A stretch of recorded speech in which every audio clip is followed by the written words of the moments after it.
Они большие умницы, большие вы. И у меня для вас подарочки.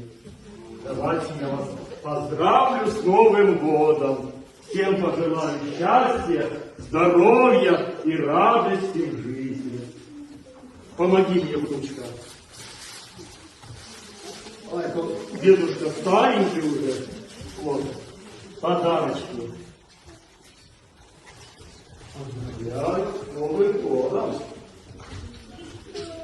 Похлопаем, когда сердечко. Новым годом.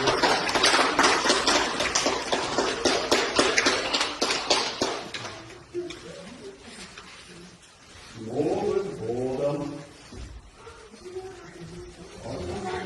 Всех поздравили?